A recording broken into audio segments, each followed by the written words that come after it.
My ex-boyfriend turned stalker in college only stopped after being threatened by my guy best friend, but he just passed away, and now my stalker is back, but my husband thinks I'm overreacting and should just change my schedule. So I, 32F, and my husband, 33M, have been arguing a lot recently over my old stalker. For some background, back in college, I was 24, I dated a guy, let's call him Fred, for around 2 months. Fred was interesting to say the least. To save time, he had several red flags once we started dating, so I dumped him. Fred acted like he couldn't care less, so I thought that was that. A few months go by and I'm starting to see Fred everywhere. I see him at the grocery store I go to, my go-to-nail place, my favorite restaurants, etc. I thought it was just a weird coincidence, so I left it at that. A year after our breakup he starts messaging me, telling me he was the happiest with me and that he misses me so much. I called BS and blocked him. Then things escalated. Fred changed numbers every time I blocked him, made new social media accounts, and I strayed at seeing his car everywhere. I tried getting a restraining order against Fred, but since he hadn't done anything to me, they couldn't do anything.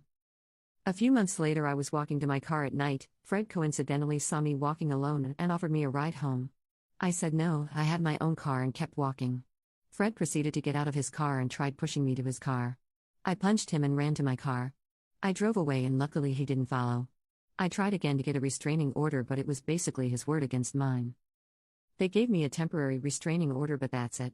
I was terrified of even walking outside and deleted all my socials. Thankfully a very close friend, let's call him Pete, stepped in to defend me. Pete ended up threatening Fred and I finally stopped hearing from Fred. I felt free and slowly got back into my normal life. Now to present day, I'm now married to my husband. I graduated from college and live alone with my husband. We moved to a nearby city and bought a house together. Sadly, a month ago Pete died during his sleep, and I was absolutely devastated. I've known Pete since I was in high school and he was my closest friend. To be honest, I'm still not over his death and sometimes I can't believe he's gone. But guess who heard about his death? That's right folks, Fred found out and is now back. I received texts from Fred a few days after Pete died. I now see him everywhere and he's insisting we talk. I just walk away and ignore him.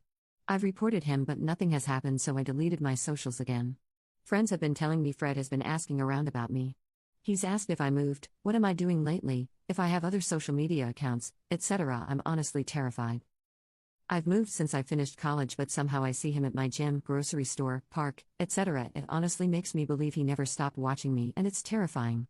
I've told my husband about everything and he says I'm overreacting or just plain ignores my concerns and changes the subject. I've argued that he doesn't care and he argues back asking what do I expect him to do.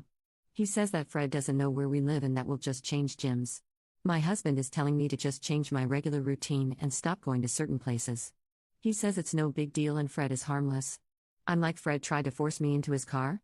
How is that harmless? My husband has been distant ever since this started and I feel alone. I don't want to tell my friends in fear they will tell Fred. I can't go to my family because I'm in no contact with them. And of course my husband couldn't care less. I need advice. What do I do? Am I crazy? Should I just change my gym and my routine like how my husband says? Part of me just wants to move completely, but another part is basically asking myself, why do I have to uproot my life and change everything because of him? Can't he just leave me alone? It's been like 10 years already and I want to move on from this. Should I just talk to Fred hoping he'll finally leave me alone? Commenter, what does your husband think? 1. My husband thinks I'm overreacting and says if anything happens that Fred will end up jail. And I hate when he says that because what does it even mean? Do I have to end up in a ditch before I can finally be left alone? 2. My husband's excuse is that the law will protect me and if Fred tries anything, he'll end up in jail. It pisses me off when he says that. Do I have to end up in a ditch before I can finally be taken seriously? Update 1. My friends don't talk to Fred and they are aware of the situation. Fred has reached out to them randomly asking about me. They have reported and blocked him as well. Now for the update. Last night I decided to have a serious conversation with my husband one last time. I sat down with him and explained the whole situation again. Told him how scared I've been and that he needs to take this seriously. I wanted to show him how terrified I was. How small I've been made to feel, not just by Fred but also him. How his lack of support/concern for my own safety is making me question our marriage. I asked if he'd even do anything if I was found in a ditch. He was silent the whole time while looking at the floor. We sat in silence for a few minutes before I got up to pack my things. My husband proceeded to cry.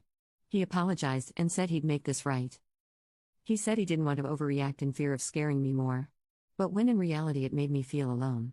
My husband has been looking into Fred, without my knowledge, and has found out where he works, lives, and even Fred's family contact information. He wanted to gather more information about Fred before contacting a lawyer. We're both taking a few days off of work to get our ducks in a row. We're getting a lawyer and gathering evidence of Fred's harassment. We're also currently looking for a therapist for we can both talk about this whole situation and other issues we have in our marriage. I also have some voicemails Fred has left me and I officially think he's lost it.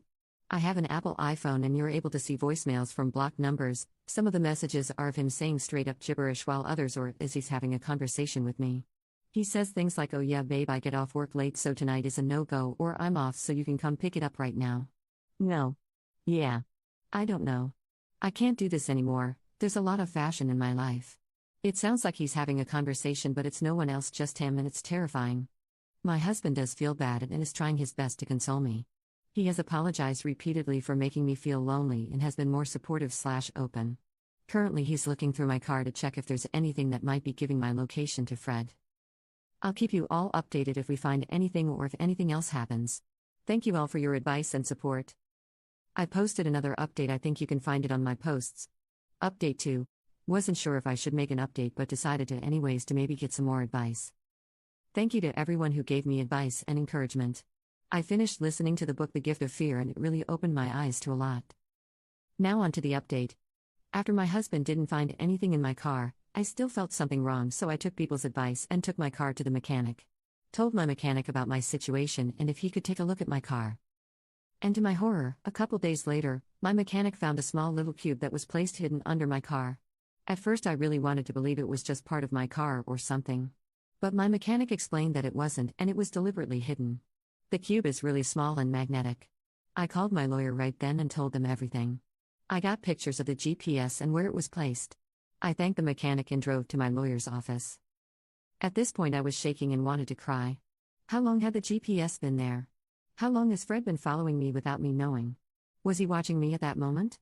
Is he going to add another one? I called my husband to meet me at the lawyer's office and told him everything. At the office I just wanted to disappear. I wanted to run away and not look back. I was terrified and I felt so violated. Knowing I was being watched for who knows how long.